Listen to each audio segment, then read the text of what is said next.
Escucha un eco, ¿por qué será? Bueno, buenas tardes a todas y todos. Bienvenidos a este conversatorio de Educar Consumidores. Es el segundo que hacemos en este ciclo de conversatorios. Educar Consumidores es una organización de la sociedad civil cuyo objetivo es la defensa de los derechos de las y los consumidores. Investiga para la acción política, promueve la educación, la comunicación, la movilización y la incidencia política sobre temas de consumo que afectan a la salud. El día de hoy hablaremos sobre justicia y dignidad, la renta básica, el mínimo vital. Sabemos que la discusión sobre la renta básica y el mínimo vital o el ingreso ciudadano no es un tema nuevo, sino que viene incluso tratándose desde Tomás Moro en el siglo XVI, Tomás Paine en el siglo XVIII, los socialistas utópicos en el XIX, Bertrand Russell en el siglo XX también le metió mano, incluso Milton Friedman cuando habló del impuesto negativo sobre la renta.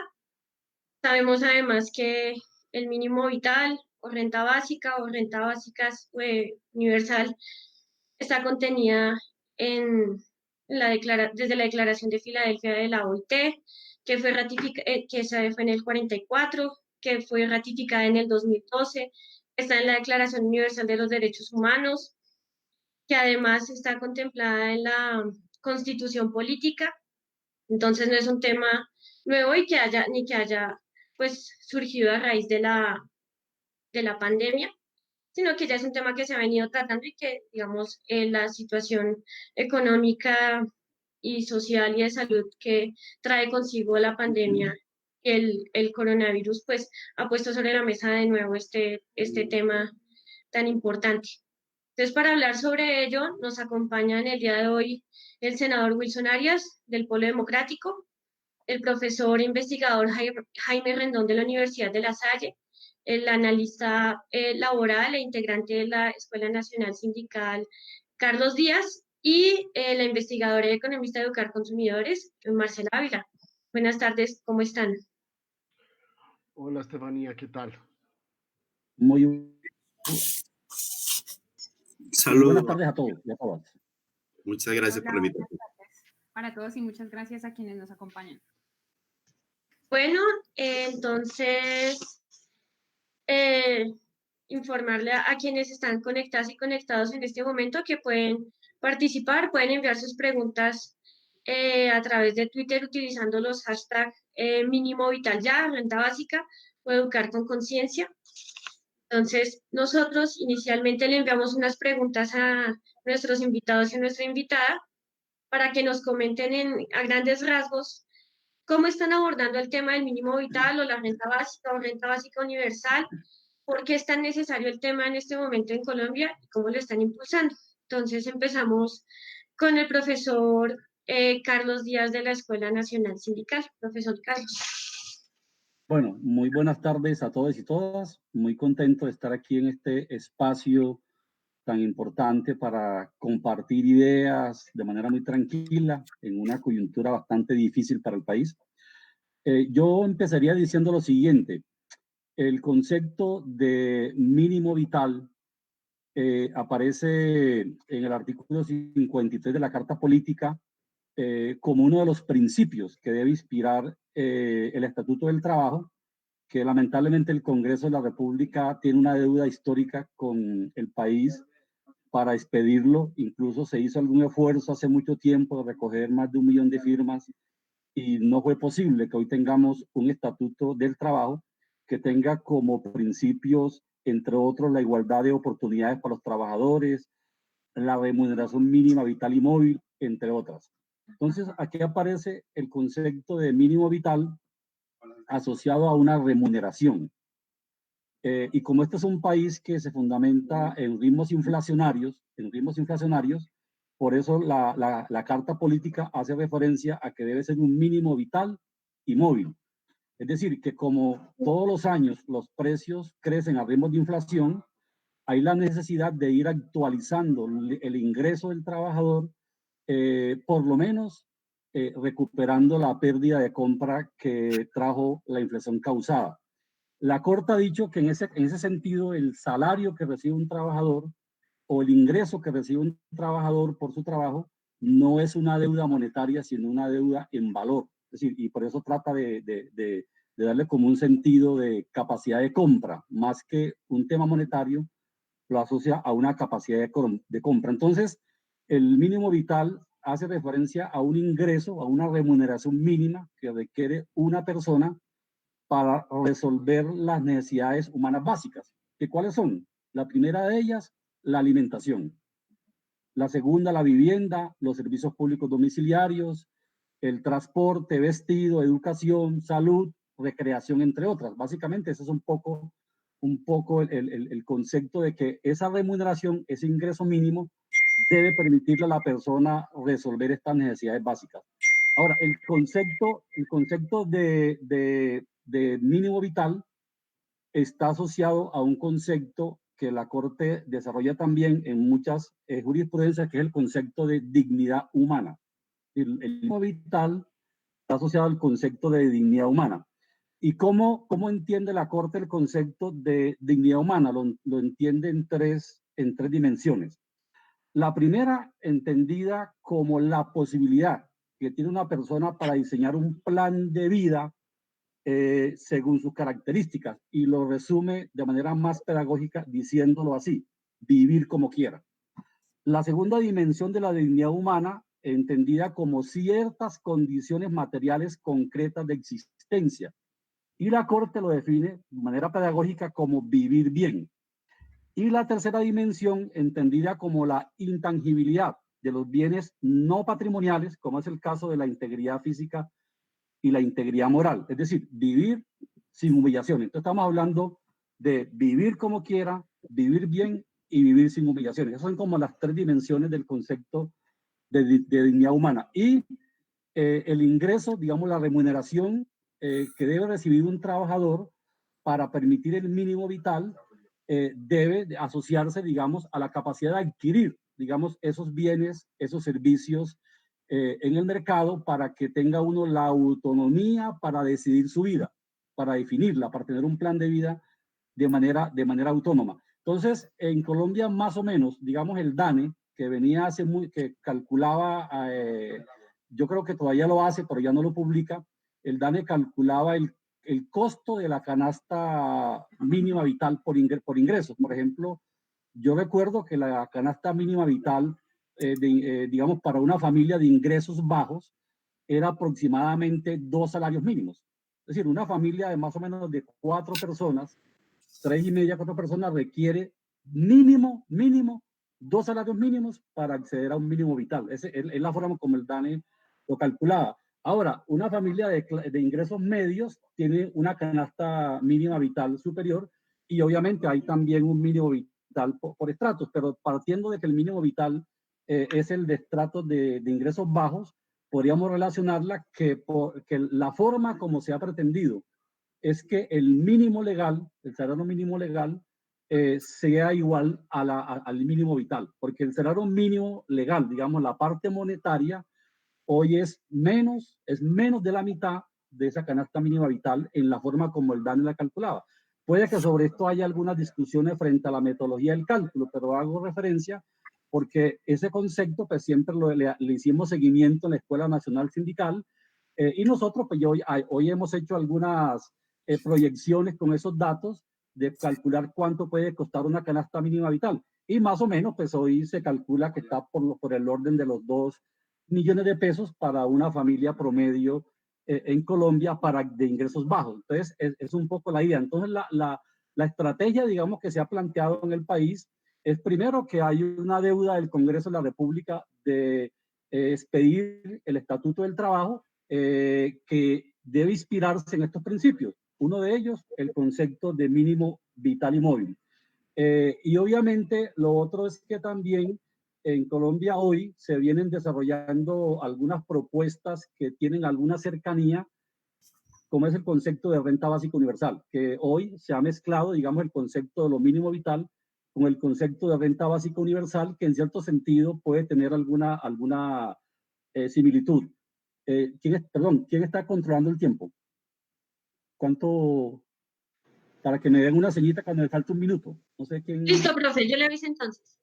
Entonces, la idea es que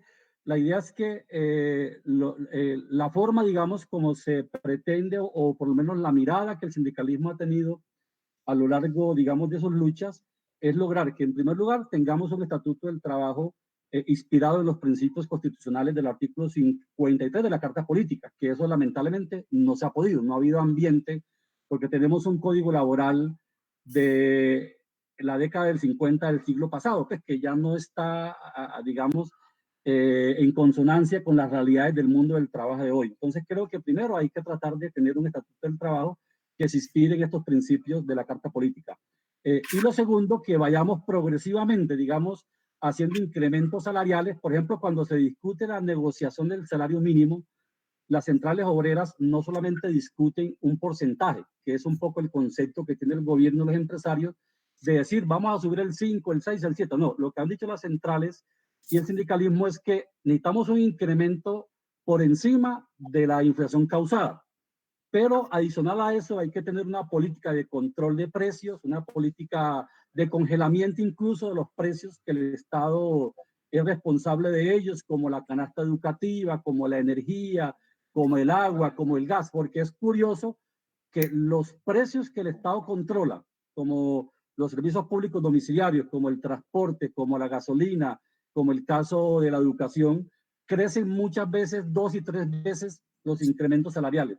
Y lo que estamos es en un modelo económico en donde suben los salarios, sube la inflación, suben los salarios, sube la inflación, y hoy estamos hablando de que tenemos una moneda en donde incluso también ha habido algunas iniciativas en el Congreso de una reforma monetaria para quitarle 3 ceros al peso, porque estamos en una bola de nieve que realmente no nos lleva a ninguna parte. Entonces, básicamente quería dejar ahí como estas primeras reflexiones para que siga el otro comentarista.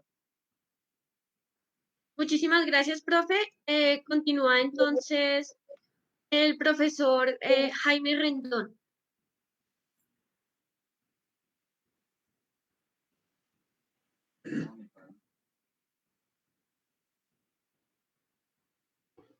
Bueno, muy buenas tardes. Los saludo a ustedes, a todos quienes nos están escuchando y quienes nos están viendo.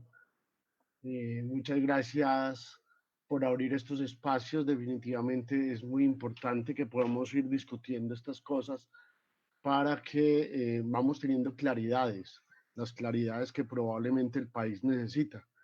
Un economista catalán que habla sobre estos temas, Santiago Niño Becerra, dice que hoy todo el mundo está convencido del tema de la renta básica, por ejemplo, pero que lo más duro es convencer a los trabajadores y a las clases medias, ya que el sistema los ha convencido de que lo que tienen que hacer es trabajar y ganarse los derechos, como se dice, con el sudor de la frente. Yo voy a empezar a agregar algunas cosas que Carlos Julio ya venía planteando, que me parece muy bien como el escenario que Carlos ha planteado, porque además nos facilita meternos en temas desde la Constitución y temas que la Corte nos ha planteado y que estoy seguro que el senador ahorita nos los va a profundizar. Yo quiero referirme a varias cosas y es, uno, la diferencia que ya Carlos hacía hincapié en ella, que existe sobre el mínimo vital y sobre el salario mínimo legal vigente. Y esto porque lo que nosotros tenemos, a pesar de que la Constitución y a pesar de que hay un elemento constitucional como Carlos lo planteaba, de que es ese mínimo vital al que se tiene que garantizar por esa dignidad que ahorita se nos comentaba, por ese derecho al vivir bien, pues eso no lo cumple el salario mínimo. Entonces, es claro que para ese mínimo vital, se puede medir desde varias formas, incluso ustedes mismos en Educar tienen unas formas de llegar a esa canasta de alimentos y una canasta saludable de alimentos, que estoy seguro que Marcela nos va a hablar ahora de eso. Entonces, habrá unos elementos que necesariamente no compran de ese mínimo vital, que no compra el salario mínimo. Porque el salario mínimo no tiene nada que ver ni con la vida y poco tiene que ver con otros temas de garantizar esa vida digna. Y entonces, en últimas, ¿qué termina siendo el salario mínimo? El salario mínimo, claro, hay un tema económico, hay un tema que desde la economía y desde las empresas y desde los sectores productivos tienen que garantizar frente al salario mínimo, es decir, el salario mínimo como remuneración al trabajo, pero es una negociación frente a la remuneración del trabajo. Y aquí entonces hay un elemento muy importante y es si es solamente una remuneración al trabajo, no tiene nada que ver, como incluso se plantea desde la teoría económica, que no tiene nada que ver con que el salario pague las condiciones básicas de una canasta de bienes y servicios que garanticen la reproducción de la fuerza de trabajo. Entonces ya sabemos que no. Entonces se puede decir, sí, pero entonces tienen que trabajar por lo menos 2 personas en el hogar para que puedan suplir una canasta de bienes. Listo, pero si esas 2 personas no trabajan, si solamente trabaja una. Entonces, hay un elemento que es un elemento económico, en donde además siempre nos han echado muchos cuentos con el tema del salario mínimo. Entonces, lo primero es que el salario mínimo no paga el salario vital, no paga las condiciones de vida requeridos, uno. Y el salario mínimo se nos plantea que es muy alto en el caso de nuestro país y que o eso hace que nuestra industria y nuestro sector productivo no sean competitivos. Eso es mentiras. El salario mínimo en nuestro país, medidos en dólares, es incluso uno de los más bajos que tenemos en América Latina. Entonces, ahí hay una discusión frente a la economía que no siempre es cierta. Es un salario, ya después hablan de salarios medios y toda la cosa, pero es un salario que en términos nominales es un salario bajo en el contexto de América Latina. Ahora, tampoco tiene que ver con la productividad. Los economistas además hemos sido expertos en medir la productividad, en tratar de medir la productividad y en acercarnos a que el salario mínimo se corresponda con algo de la productividad. Allí hay muchas fórmulas y allí hay formas hasta muy engañosas de poder entender el asunto. Incluso cuando ya políticamente se trata de negociar el salario mínimo, lo que se plantea siempre como si fuera un número mágico es que a los trabajadores, a las y a los trabajadores en Colombia que ganan el salario mínimo, se les debe de aumentar la inflación, o sea, para recuperar el poder adquisitivo, más un porcentaje que escasamente llega al 1%, a no ser que el gobierno haga algo, siempre se habla del 0.5, 0.7%, que fuera como una contraprestación por los incrementos de la productividad. Eso da para cualquier cantidad de discusiones, para cualquier cantidad de artículos académicos y disquisiciones que se podrían abordar. Entonces, es muy claro que el tema del salario mínimo es un tema político, es más un tema político, es más un tema económico en tanto negociación frente a los trabajadores y frente a la remuneración del trabajo, que no alcanza a pagar la canasta o el salario mínimo vital, ¿cierto? Que es como lo que hoy nos convoca. Entonces, en ese tema político, el salario mínimo adquiere otras connotaciones, porque en ese tema político lo que habría que entrar es a negociar, que además estamos respaldados en la Constitución, es que ese salario, que lo podemos llamar el mínimo constitucional, que es como lo plantea la gente, por ejemplo, de la Javeriana, empecemos a negociar o más bien a plantearnos temas desde la justicia redistributiva. Y en ese tema de la justicia retributiva también tenemos que empezar a trabajar temas que sean unos temas mínimos para la protección social. Y cuando me hablo de la justicia redistributiva y de la protección social, lo que estoy hablando es qué tiene la gente para poder vivir y qué tenemos que garantizar para que la gente, después de que no esté en el mercado laboral, después de que ya cumplan una cierta edad, en este caso pues 62 o 57 años para las mujeres, pues puedan tener una vejez con dignidad, porque en este momento nosotros tenemos un grave problema en el país y es que la gente que podemos cotizar a una pensión escasamente llegamos a ser el 30% de la población, lo que se va a agravar aún más con esta cosa. Entonces, ahí entra en juego varias otras cosas y ahí es donde va a entrar el juego la renta básica. Y la renta básica tiene unas connotaciones que simplemente las voy a enunciar y las podemos trabajar más adelante. La renta básica entonces ya va a tener otras connotaciones. Las podemos hablar como si fuera el mínimo vital, ¿cierto? Pero la renta básica tiene además la condición de que tiene las características de que es universal y de que es una renta como un derecho de ciudadanía que se entrega individualmente.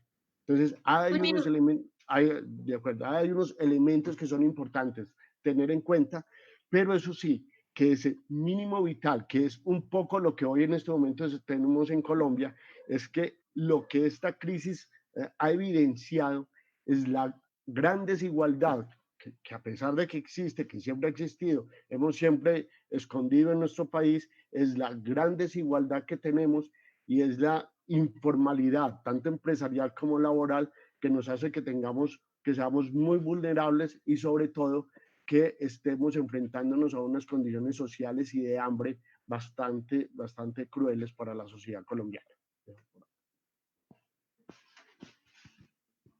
Listo, muchísimas gracias, profe Carlos. Entonces, continúa el senador Wilson Arias.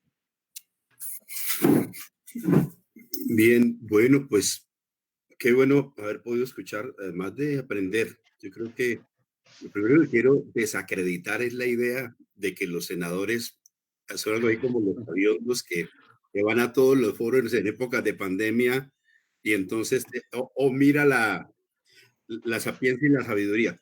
Pero estoy aprendiendo mucho con ustedes en todos estos eventos. Creo que esa es la política en concreto. Yo tengo la fortuna de provenir del mundo sindical y no me es tan ajeno varias de las discusiones que he escuchado y particularmente pues con quienes me toca compartir en general, creo que nos hacen pues aportes muy importantes y categorías entonces que me sirven para ir localizando lo que aspiramos en este momento en el Congreso de la República. Es decir, no estamos hablando de una renta básica universal y lo ha sido muy bien, digamos, ubicado el debate por mis compañeros. Eso pues me exonera un poco de hacer esas precisiones.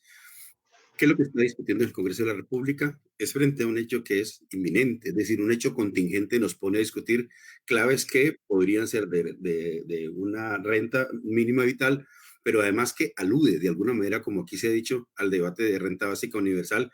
Entonces yo diría como algunas claves políticas de esa discusión que me parecen muy pertinentes. Uno, el hecho al cual asistimos es que el Estado debe garantizar la manutención de las personas en época de confinamiento y eso abre la posibilidad de discutir el tema de renta vital. Porque la suma del asistencialismo estatal, y no lo digo con una carga necesariamente peyorativa, asistencialismo hacen pues muchos estados, pero la suma de esas, del asistencialismo colombiano, en el mejor de los casos, digamos que tiene un problema de fondo y es que algo hay como la superfocalización de la inversión que tiene que hacer el Estado. Cada vez tenemos recursos escasos, buena parte del presupuesto es ver el pago de la deuda pública y de la guerra y de la represión, de modo que lo que podemos aplicar a estos asuntos cada vez tienen que ser mucho más focalizados. Y en tanto crees que ese problema fiscal, pues cada vez hay una especie de, de disciplina del Departamento Nacional de Planeación y de varias universidades para lograr darle los recursos al más pobre entre los más pobres. Y esta pandemia puso eso de relieve. La suma de jóvenes en acción, de familias en acción, del mínimo, del retorno del IVA que se habla, del adulto mayor, todo eso no alcanza, digamos, a resolver lo que es inminente y contingente, se nos aparece allí. De modo que aparece la discusión con el gobierno. Aún el propio gobierno en un primer momento lo admite y entonces dice, a eso hay que sumarle otra cosa que le llamaron ingreso solidario, que además tuvo algunas denuncias muy importantes, ustedes saben, sumaron como todas las bases de la clientelización política y entonces le apareció un universo en el cual aparecieron, te acordás, un poco de cédulas ahí con unos números rarísimos, pero en el fondo era la desesperación de la administración pública para resolver cómo atender al dueño del taxi, que no lo atiendo por el CISBEN, pero que es un hombre que se me muere de hambre en el confinamiento, al dueño de la tienda, que no es un burgués, es un hombre súper popular, cómo atender la economía popular que no pudo atender a través del sistema conocido. Creo que ese es el primer problema que propone. Y entonces, lo primero que aparece es la necesidad como de ampliar esa focalización. ¿Cómo hacen una focalización que responda un poco más a la necesidad? Lo escuchaba yo en estos días y me daba risa los términos, ¿no?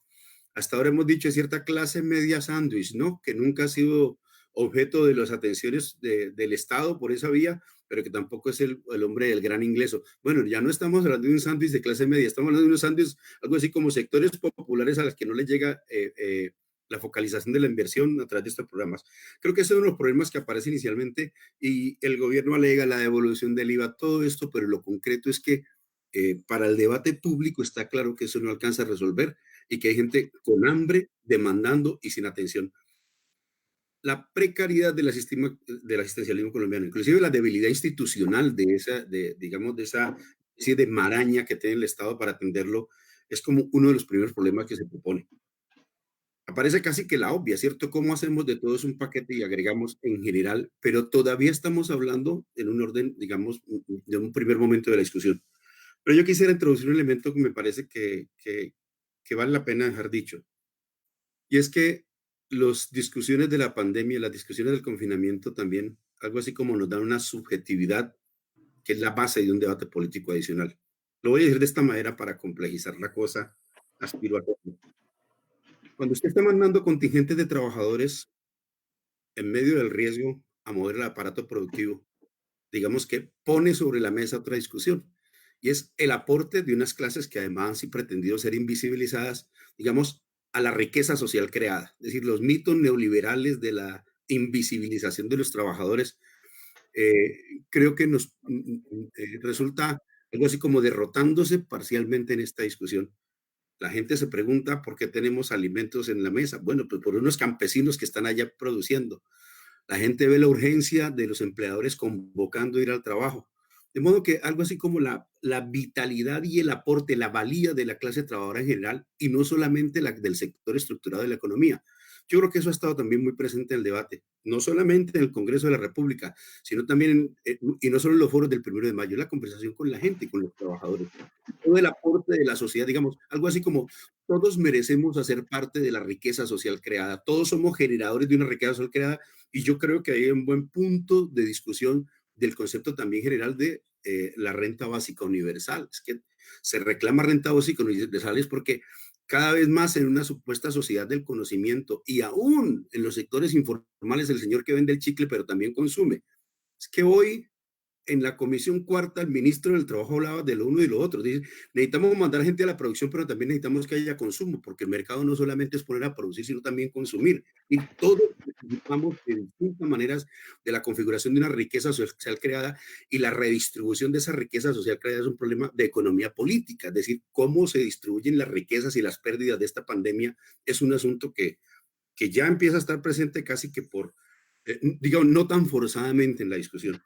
Lo señalo porque me parece muy importante entonces decir que hay un ambiente político para la discusión, algo así como una bandera recorre el mundo, ¿cierto? No ya el fantasma pues del comunismo, pero sí la bandera de la renta básica como que se te propone fácilmente a la subjetividad colectiva a escala orbital.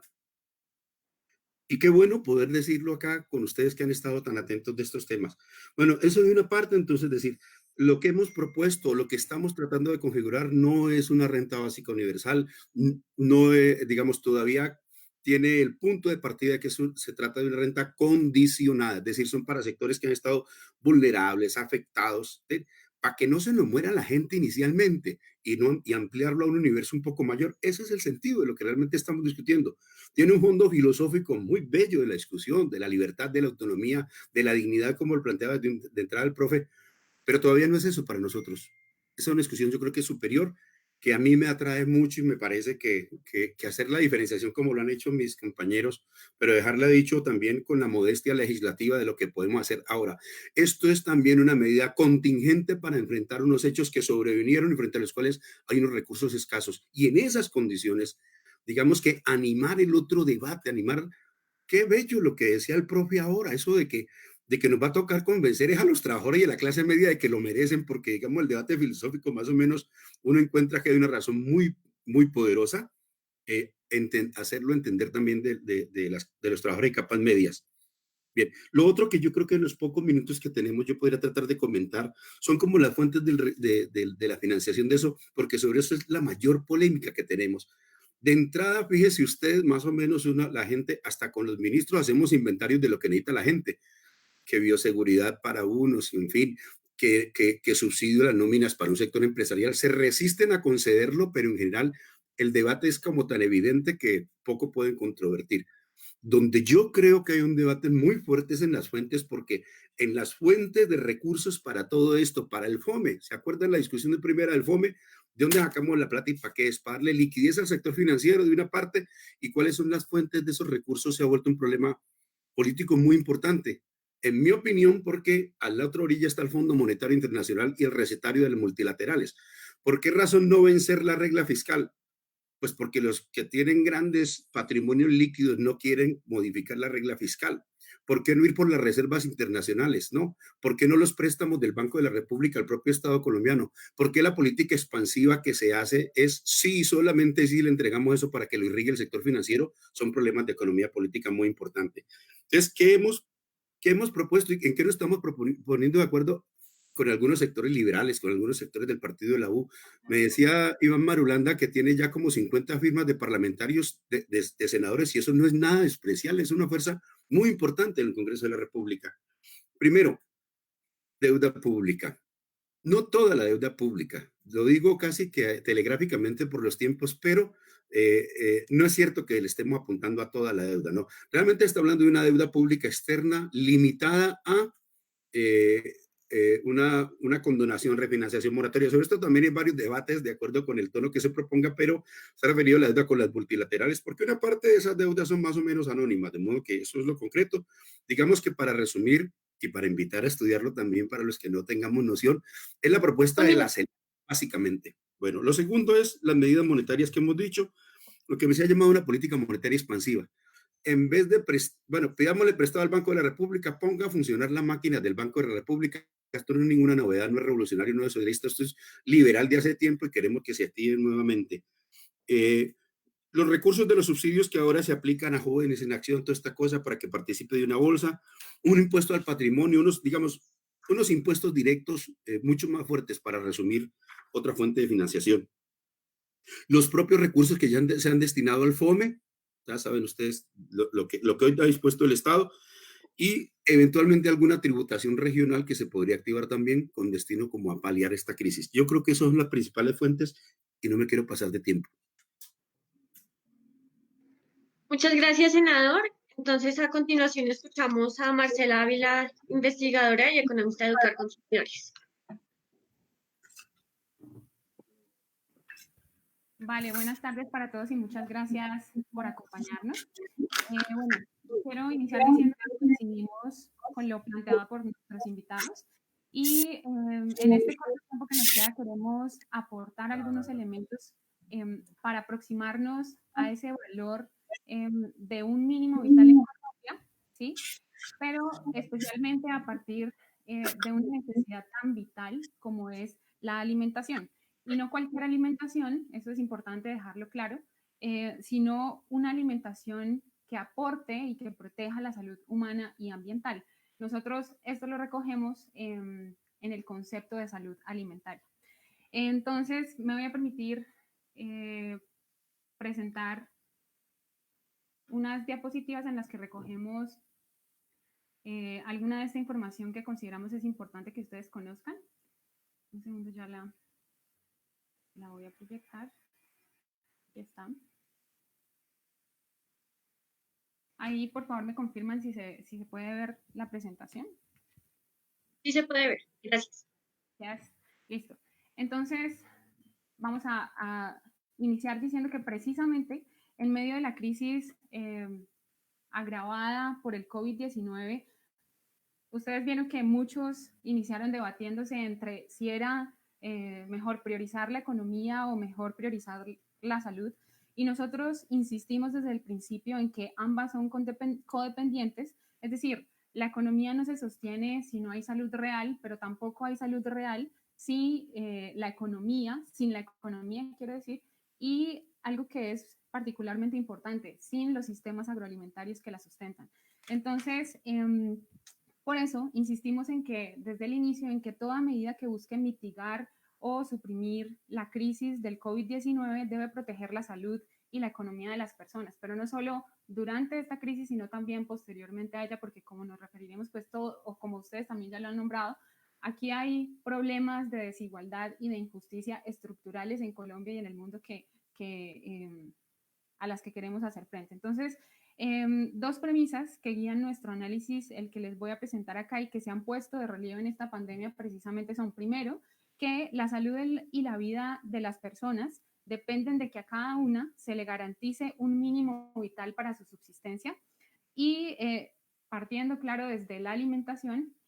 Y un segundo elemento es que no hay salud humana sin salud ambiental. Y ambas empiezan por lo que comemos, lo que les decía, un concepto que para nosotros es clave y se recoge en la propuesta que nombró también Jaime y es salud alimentaria.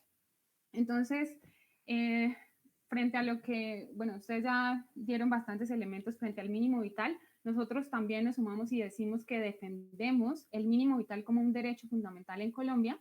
Bueno, ya ustedes se refirieron más o menos qué elementos recoge, condiciones materiales básicas indispensables que aseguren esa subsistencia digna y autónoma de la persona, pero también de su familia, desde la alimentación hasta los demás, las demás necesidades.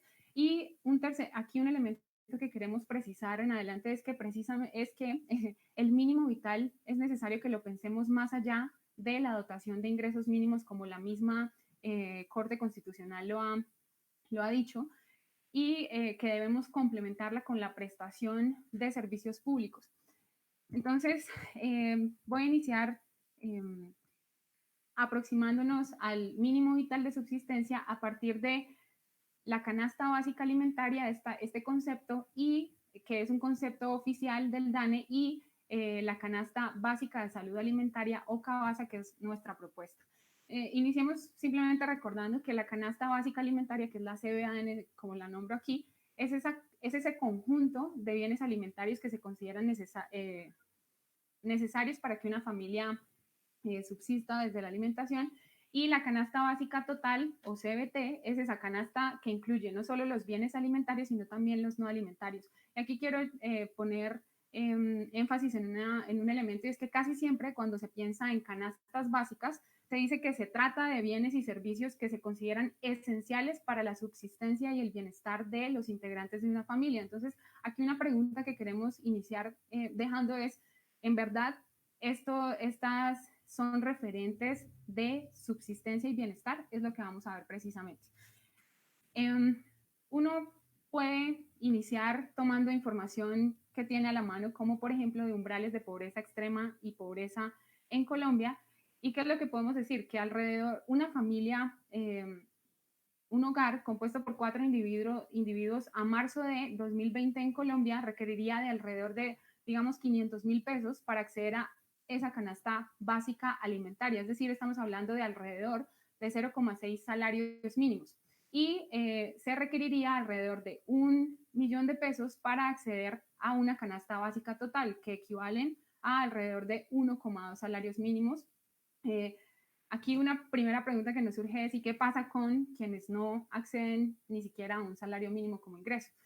Pero la pregunta aquí que queremos dejar es, en realidad, actualmente, ¿qué es lo que comemos en Colombia? Y en la práctica, no en la teoría, ¿cuánto nos cuesta? Entonces, aquí les presento gráficamente la canasta básica alimentaria, que incluye esos bienes alimentarios más consumidos en Colombia en 2018.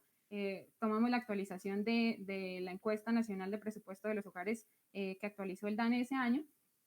Y por un lado, ¿qué hicimos? Construimos, ustedes ven aquí, son 124 bienes alimentarios en diferentes líneas o grupos de alimentos, desde cereales a bebidas, y lo que hicimos fue, por un lado, construir una canasta que cumpla con los aportes nutricionales requeridos para ciertos sujetos de referencia, y por otro lado, ¿qué hicimos? Sondeamos los precios a partir de 3 metodologías. Uno, en plazas de mercado, las más grandes en Colombia, principalmente en Bogotá. 2, un almacén de proximidad residencial. Y 3, utilizamos precios promedio ponderados que incluyen grandes superficies, como diga usted, el éxito, ¿sí? Y al final, ¿qué obtuvimos? Que esta canasta nos cuesta alrededor de 1.300.000 pesos, ¿sí? La primera crítica es que estas canastas, pues si lo comparamos con la información que tenemos a la mano de umbrales de pobreza, pues en la práctica son mucho más costosas. Esta canasta básica alimentaria sondeada de alrededor de 1.300.000 requiere de 1,6 salarios mínimos y por extensión la canasta básica total requeriría de al menos 3 salarios mínimos, pero ojo que eso es mucho mayor. Y fíjese que estas condiciones o estas canastas se hacen aún más costosas bajo condiciones extraordinarias como la cuarentena obligatoria, cuando aumentan los precios por acaparamiento, especulación o también porque hay dificultad momentánea para ofertarlos. Entonces, decíamos, ¿en verdad son referentes entonces de subsistencia? Podríamos inicialmente decir no. Y una segunda crítica es, estas canastas oficiales no son por sí solas un referente en términos de salud ni ambiental ni humana. ¿Por qué? Porque ambas incluyen productos que no son esenciales, pero además son potencialmente nocivos para la salud. Mire usted aquí la canasta básica alimentaria que les presenté inicialmente incluye productos ultraprocesados, comestibles y bebibles ultraprocesados o digámoslo rápidamente, comida chatarra, que son los que están allá resaltados en rojo. Entonces, la misma OMS los ha calificado como potencialmente nocivos para la salud y por eso lo que decimos es, ¿este es un referente de bienestar tomando criterios de salud? Pues tampoco. Al respecto, entonces, desde Educar Consumidores hemos construido una canasta de alimentos que realmente aporte a la salud humana y ambiental, que es la que llamamos canasta básica de salud alimentaria o, en resumen, CABASA. ¿Sí? ¿Y qué es lo que hacemos? Tomamos esa canasta básica de alimentos del DANE y excluimos todos los productos ultraprocesados, que son 43, le incluimos otros 9 de uso significativo y excluimos otros 11 alimentos que están repetidos en su función y aporte nutricional. Y al final quedamos con una canasta de 78 alimentos que son reales, no son chatarra, son saludables, sanos, son nutritivos y propios de nuestras culturas. Entonces, esta CABASA, por un lado, podemos reiterar que es acorde a patrones alimentarios de la población colombiana, como ya lo decía, cumple con el aporte nutricional requerido, es sostenible con el planeta, además, porque se prefieren alimentos de origen vegetal como cereales y tubérculos más que de origen animal, aunque no se excluyen, y esto que es muy importante, es menos costosa. Hicimos también un sondeo de esta canasta básica de salud alimentaria y al final nos termina costando 800.000 pesos. Esta, bueno, es más específicamente la canasta y sus medidas y peso y porciones. Un minuto. Pero aquí, vale, gracias. Que quiero dejar es, esta canasta entonces requeriría de alrededor de 0,9 salarios mínimos y por extensión la canasta básica total requeriría al menos de 2 salarios mínimos, ¿sí?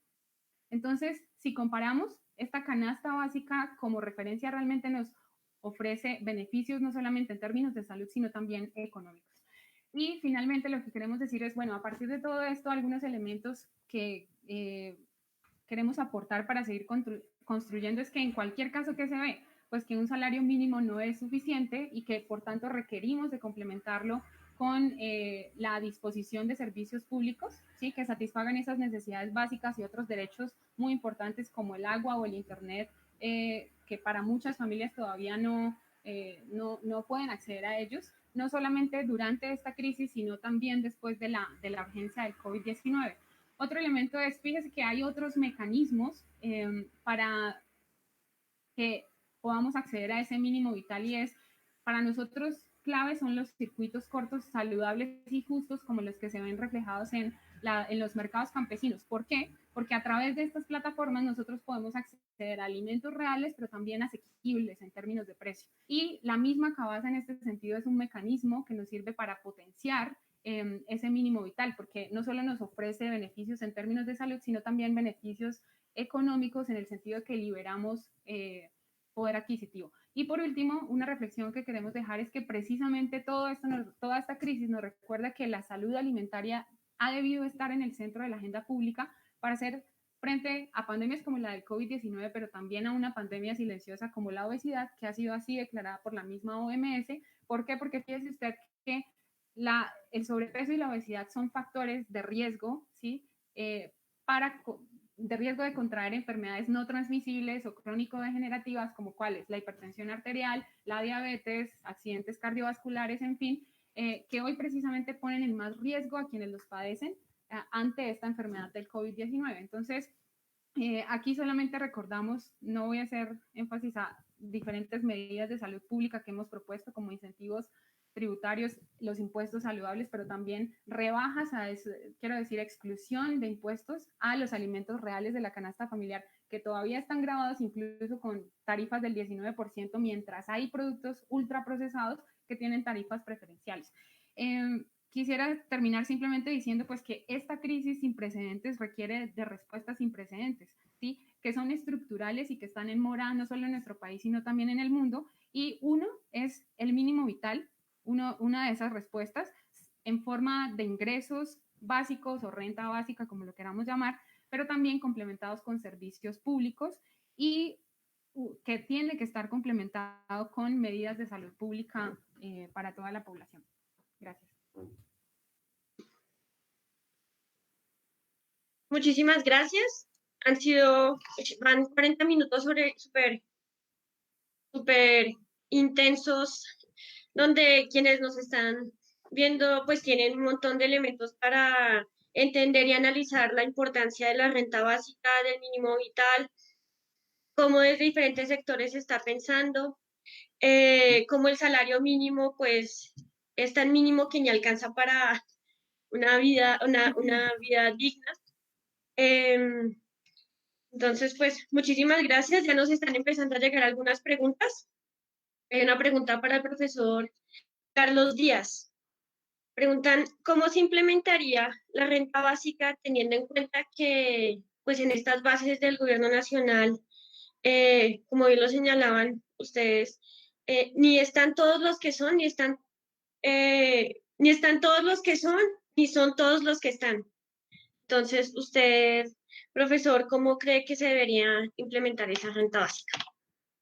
Sí, el concepto de renta básica en su forma teórica pura hace referencia a una transferencia monetaria que hace el Estado a cada ciudadano de manera incondicional, es decir, que es universal, es a todos los ciudadanos, habría que dársela al más pobre de los pobres, al más rico de los ricos. Es decir, eso en primer lugar tiene una ventaja, que los subsidios condicionados que hoy existen en la mayoría de los estados, y Colombia uno de ellos, exigen ciertas estructuras burocráticas que a veces distorsionan, y como sabemos, gran parte de los que reciben, digamos, apoyos en Familias en Acción, los que reciben apoyos en el caso de los del ingreso solidario o otros apoyos monetarios del Estado, muchas veces se utilizan para crear una base clientelar, una base de hecho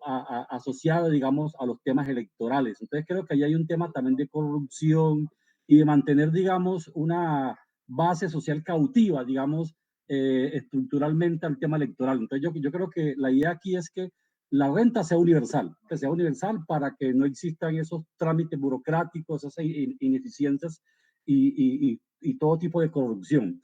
Lo que se está hablando es que la renta básica puede ser también parcial.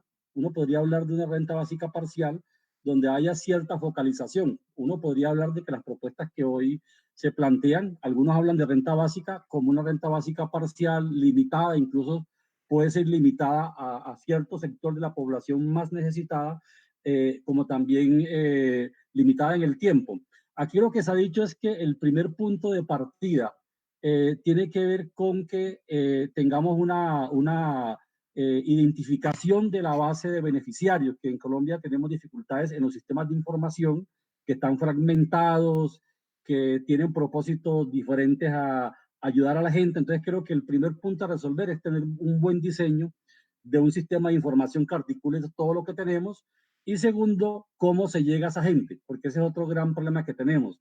La forma de llegar con bienes como los mercados no es eficiente, además de corrupción. Saben, por ejemplo, aquí en Medellín, cuando van los carros con los mercados, se forman unos tumultos donde la gente se pisotea una a otra, lo que incluso crea un mayor riesgo de contaminación del virus. Entonces necesitamos que hayan transferencias monetarias y sobre eso ya hay tecnologías para resolver el problema.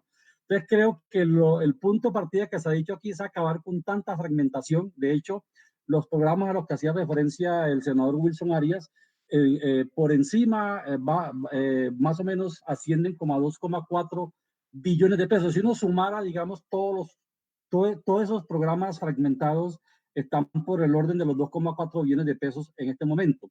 Y ese es un punto de partida, digamos, para empezar a sumar con lo que ya se ha dicho, pues, el tema de la deuda, el tema, digamos, de créditos directos del Banco Central, una reforma al sistema tributario. Entonces creo que el punto de partida es que aquí lo que se plantea es que lo que hay en el debate es como una propuesta intermedia para que sirva de tránsito a una renta universal, que es el concepto que de manera plena le daría autonomía, acabaría esta burocracia y esta corrupción en la que hoy están sometidos los subsidios condicionados, porque el tema clave de entender aquí es que el subsidio condicionado antes paraliza al ser humano, porque si yo dejo esa condición, pierdo el subsidio. Por ejemplo, el auxilio de desempleo. Yo tengo derecho a un subsidio de desempleo y si dejo de ser desempleado, lo pierdo.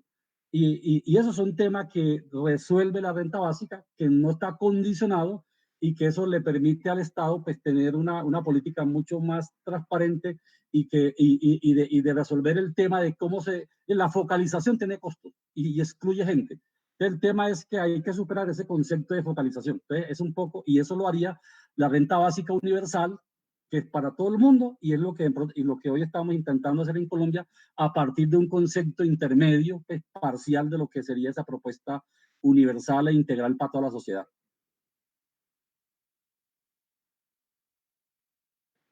Muchas gracias, profesor. Llega otra pregunta para el profesor Jaime Rendón, y es, ¿cuáles son los retos y las dificultades para, pues, para lograr esta renta y cuánto vale? ¿Cuánto le costaría al Estado garantizar unos mínimos? Muy bien.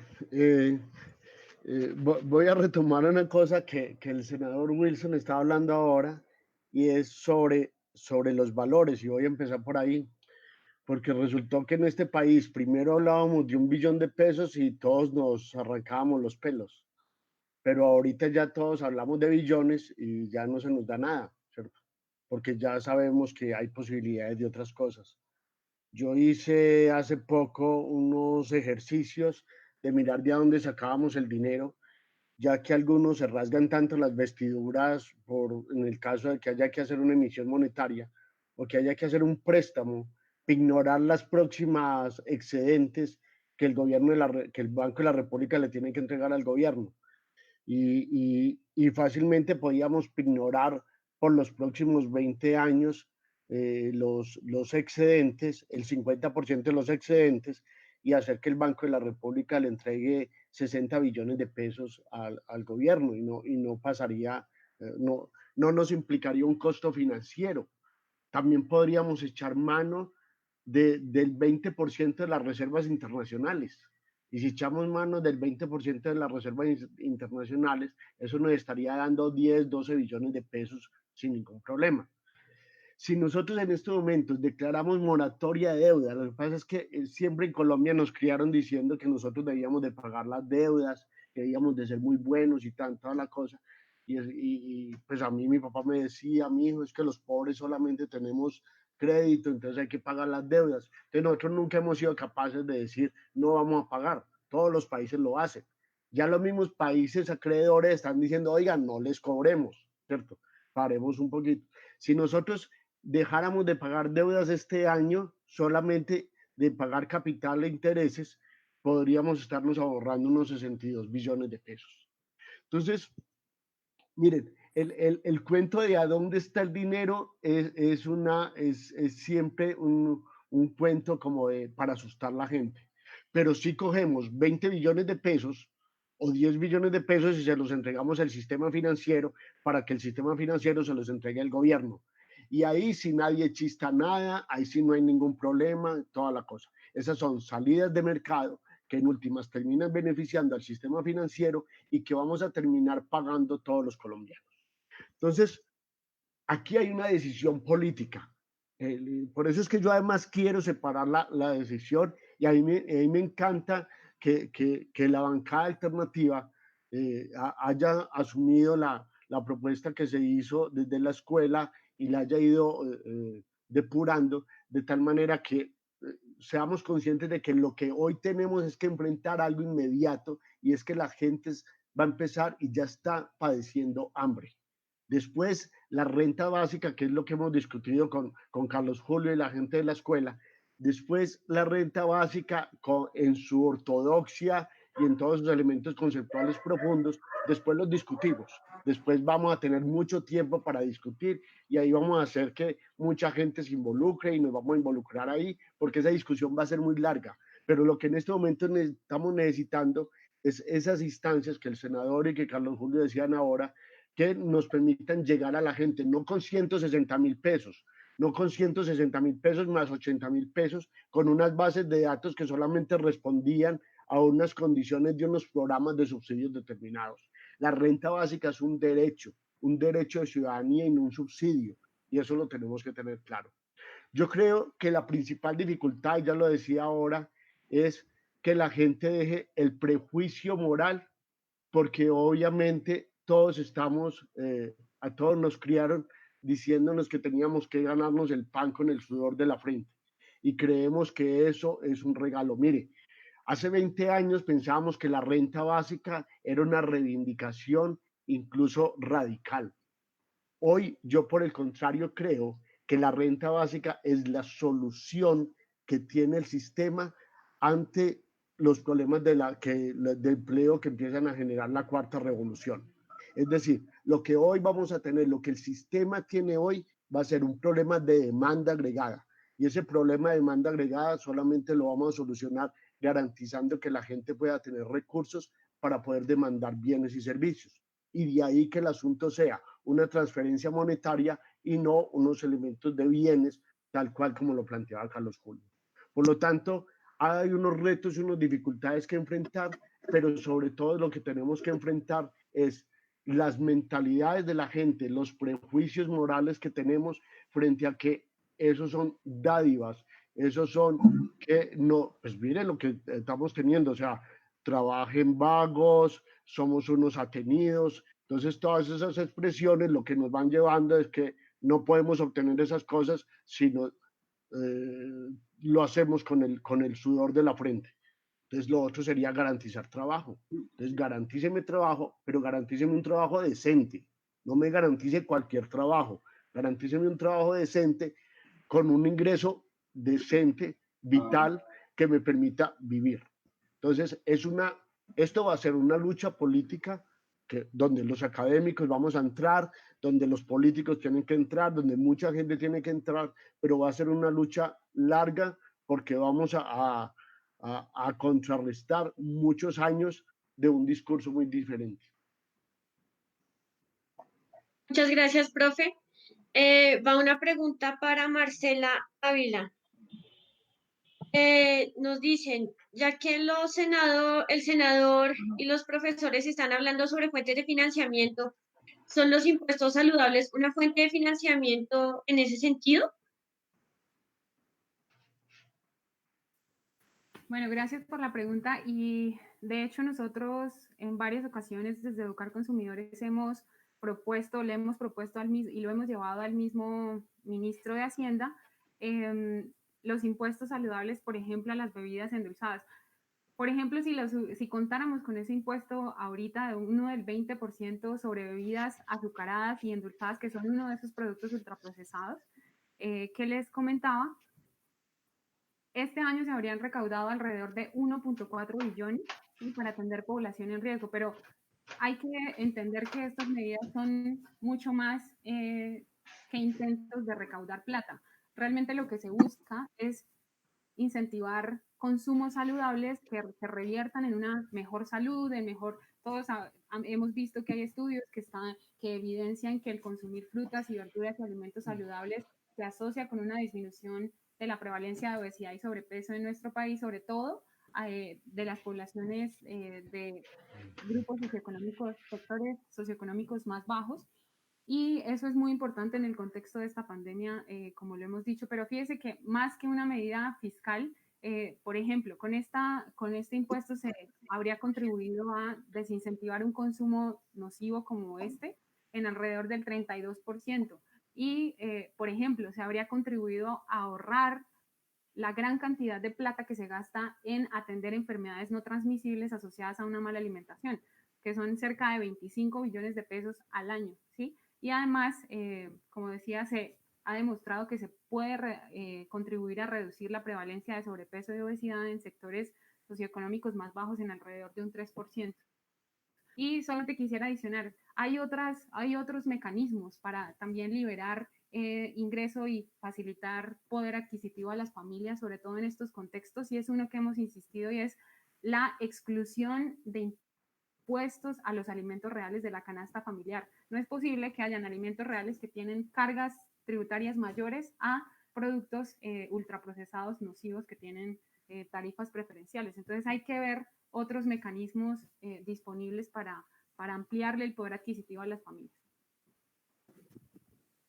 Listo, muchas gracias. Iván, 2 para el senador Wilson Arias. La primera es, ¿hay algún plan de banca digital nacionalizada para poder expedir el acceso a la entrega de renta o cualquier subsidio que sea aprobado? Y la segunda es, ¿cómo va el panorama político para pasar esta propuesta?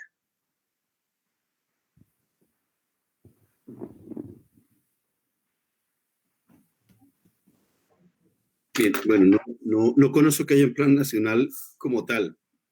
Varios de los problemas que hemos tenido durante este tiempo, es mi opinión, y quisiera inclusive intercambiar al respecto, es que si hoy el Estado tomara la decisión de irrigarle a los distintos actores por la vía de una banca estatal, no tenemos una capacidad tan importante como la tiene el sector privado. O lo digo de otra manera. Parte del debate que tenemos es que los recursos del Estado se pretenden entregar a las poblaciones, al sector productivo, a través del sector financiero. Hasta ahora lo que tiene el Estado es una banca de segundo piso de fomento que a su turno le entrega recursos a la banca del primer piso privado y es a través de ellos que se entregan básicamente créditos. Lo que ha pedido, por ejemplo, la micro, pequeña y mediana empresa, una parte de ellos de la ciudad de Cali, es ábrame como Estado la oportunidad de que sea el Estado mismo el que me preste la función de banca de primer piso y que mediante esa noción se puedan acceder pues a créditos cero interés, bueno, es decir, a recursos estatales frescos, inclusive a subsidios.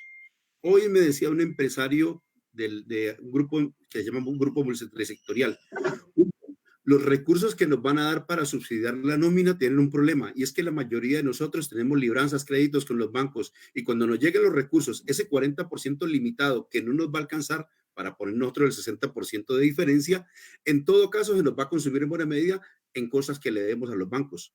Ese es un problema concreto que tiene la sociedad hoy. Claro, una emergencia sanitaria daría la oportunidad de que el Estado creara los hechos, ya un decreto para hacerlo. Se supone que ese es el propósito de una emergencia. Lo señalo para decir la precariedad en la medida en que el Estado se ha ido debilitando y se ha robustecido la oferta, digamos, privada, financiera, pues claro que estamos frente a estos hechos. Pero en todo caso, yo creo que esto es un asunto de muy fácil resolución, ¿no? Es decir, se trata de nuevo, como se ha insistido tanto aquí, me gusta mucho escucharlo, de decisiones políticas. Esto no tiene tanto un debate tecnocrático, es una decisión política que hay que tomar. Y lo otro es, digamos, ¿cómo estamos? Yo creo que en el Congreso de la República podemos dar muy buen debate sobre el tema. La dificultad que tenemos hoy, yo creo que son de varios órdenes. Uno, estamos frente a un hiperpresidencialismo. Este es otro problema político.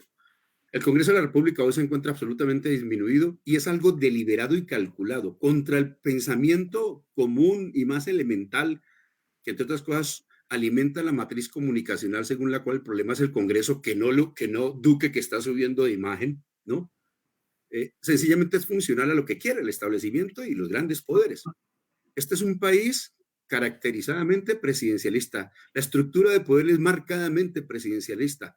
Hay un gran peso del Ejecutivo en demérito de los poderes del aparato judicial y qué no decir del legislativo. Tanto que no tenemos iniciativa legislativa en temas económicos, para mencionarlo.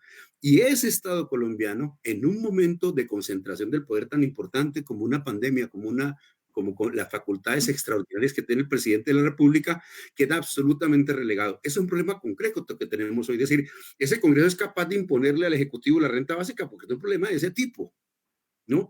Esa es una pregunta que habría que hacerse. Ahora, yo creo, por otra parte, que estamos en medio de una lucha de ideas muy importante, entonces para no dejarla con una mirada solamente pesimista, ¿no? Con algo así como el pesimismo de la razón, pues agreguémosle la esperanza de la voluntad, ¿no? Y es que en esta lucha de ideas, no todo, digamos, también le hemos logrado imponer cosas a Duque. Entonces, por ejemplo, Duque no quería confinamiento. Los empresarios querían dilatar el confinamiento. ¿Cómo se le impuso a Duque? ¿Era un asunto de voluntad?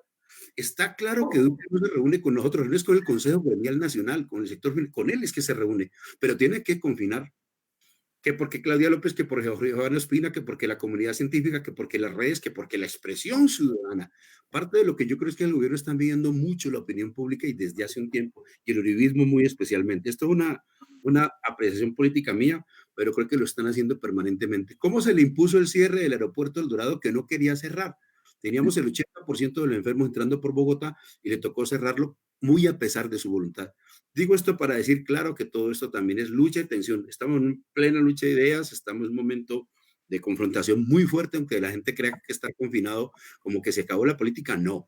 Y creo yo que estamos en un ambiente político general positivo, es decir, que yo coincido con quienes piensan que estamos asistiendo hoy como un periodo de quiebre inclusive, ¿no? Que esto tenga una salida democrática o que tenga una salida autoritaria, está por verse, pero este periodo de quiebre también en estos órdenes. Es decir, además de que el respiro del mundo nos da como una nueva perspectiva, ¿no?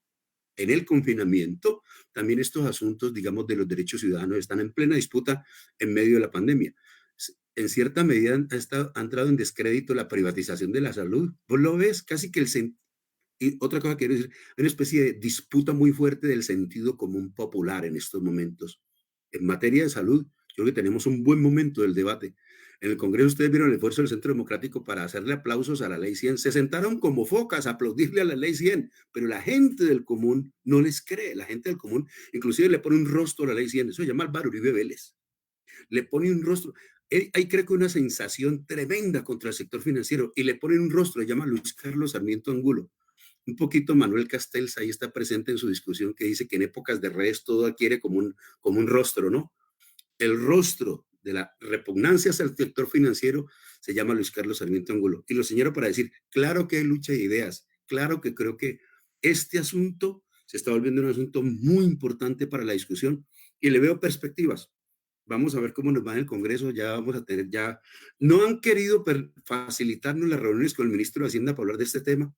El ministro hace mutis por el foro cuando lo abordamos, pero era de esperarse, muchachos. Esto es un asunto tan importante que va a significar también una tensión muy fuerte. Muchísimas gracias, senador. Y cerramos con una pregunta, no tiene destinatario y no sé, supongo que todos querrán responderla, si les parece bien, en 2 minutos. Y es, ¿cómo contradecir a quienes defienden la teoría según la cual lo que dinamiza la economía es la inyección de capital a las grandes empresas? No sé si de pronto el profesor Jaime Alberto quiera iniciar.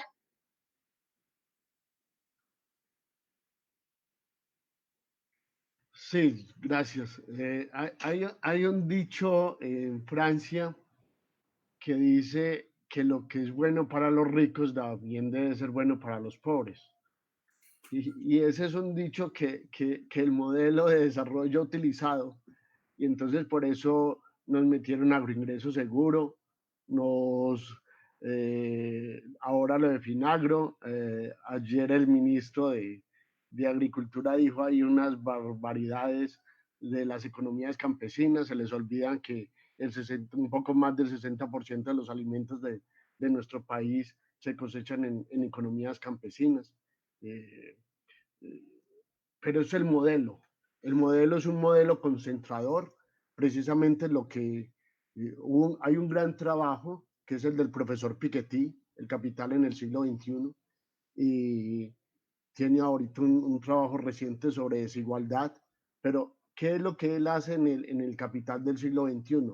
No es nada distinto a lo que mucha otra gente ya había planteado y habían hecho de distintas formas. Lo que pasa es que él utiliza la estadística utiliza unas grandes bases de datos para demostrar algo que si bien era voz populi, lo logra demostrar con datos, que es como la fortaleza.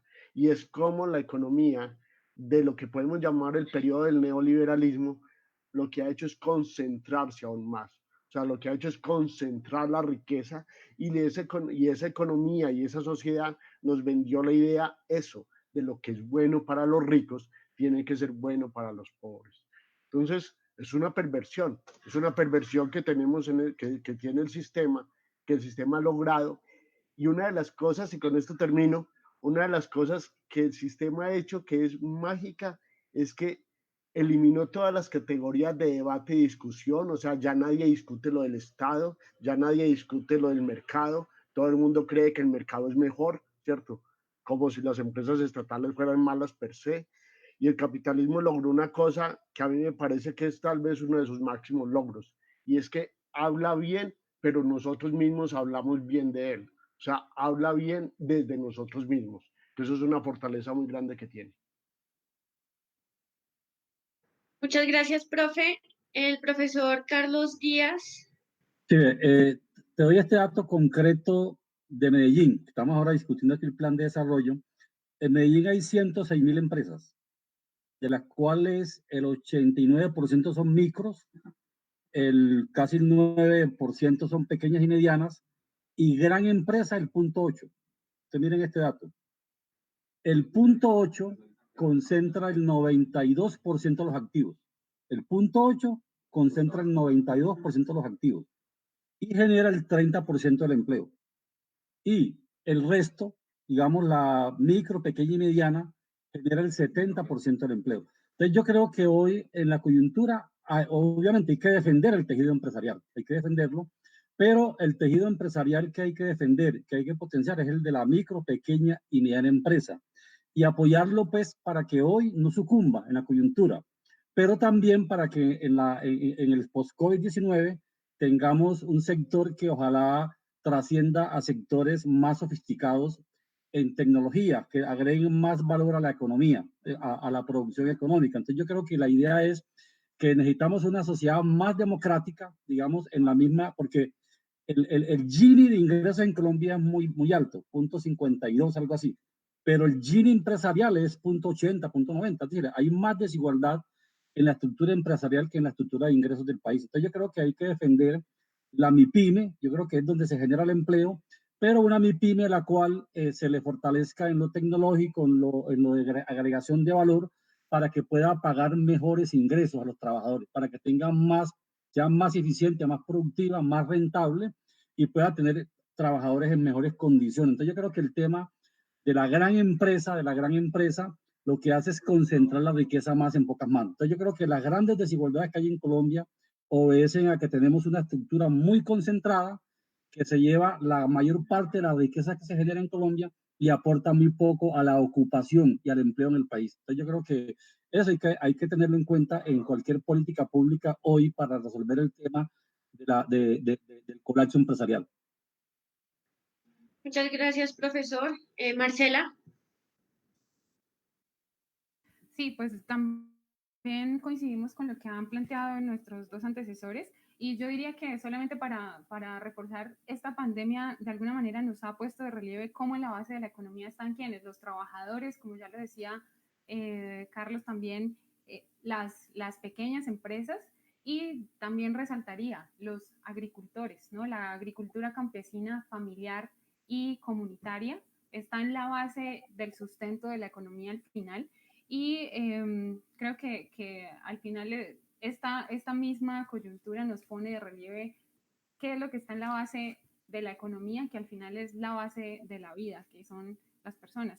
Entonces, de hecho, estaba recordando, por ejemplo, algo que dice Harari, es que básicamente en estos últimos tiempos la familia y las comunidades se reemplazaron por el mercado y el Estado, pero desafortunadamente un Estado que está más sesgado hacia lo corporativo, un Estado corporativo. Entonces, todo este momento nos invita a replantearnos y poner en la base realmente la vida, creo yo.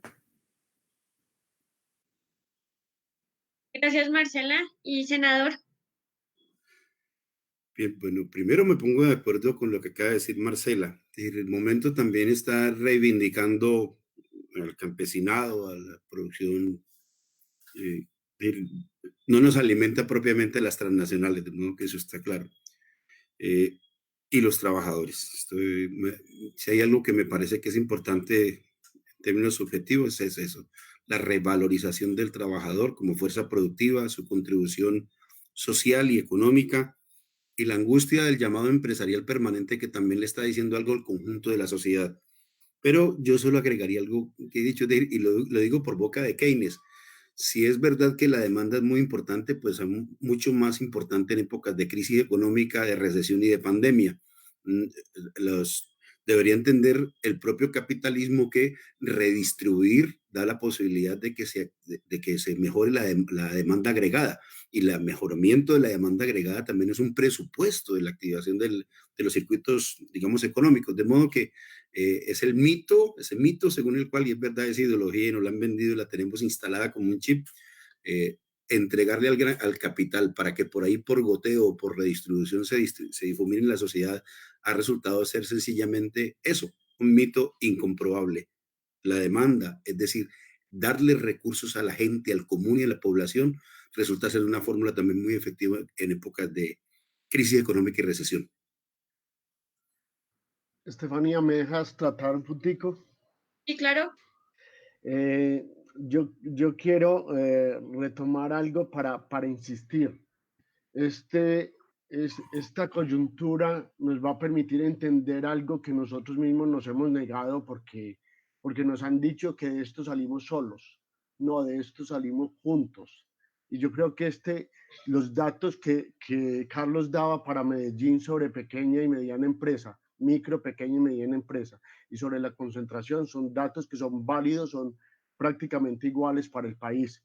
Este es el momento para pensar en modelos más asociativos, más cooperativos. Este es el momento de pensar, generar soluciones a grupos empresariales, pero de micro y pequeñas empresas que logren apalancarse entre sí para poder tener economías externas y economías de escala que los lleve a tener un buen comportamiento en el mercado. Muchas gracias, profesor. Muchísimas gracias a ustedes por, por compartir este rato con nosotros, por pues llegar a esta conversación tan amena. Es muy corto el tiempo para abordar este tema tan interesante. Invitamos a quienes están conectadas y conectados en este momento a que sigan pendientes de las redes sociales de Educar Consumidores, a que compartan lo que vieron hoy con sus familiares, con sus amistades. Hace poco veía en redes sociales una imagen de Policarpa en una ventana con una cacerola que decía: quedarnos en casa no es quedarnos callados. Entonces también es una invitación pues a que la ciudadanía, nosotros nos movilicemos y presionemos precisamente por lo que decía el senador Wilson Arias, de la necesidad de que tiene el gobierno de estar viendo la opinión pública, que presionemos que sean pues llevadas a fin término esta serie de medidas que van a garantizar una cuarentena con garantías en últimas y pues unos 3 meses después, de acuerdo a la propuesta que hace la bancada alternativa. Entonces, muchísimas gracias a ustedes y muchísimas gracias a quienes estuvieron conectadas y conectados. Gracias por la invitación. Chao. Gracias. Gracias a todos y a todos. Gracias a todos por Muchas acompañarnos. gracias, de verdad, todos. Hasta luego.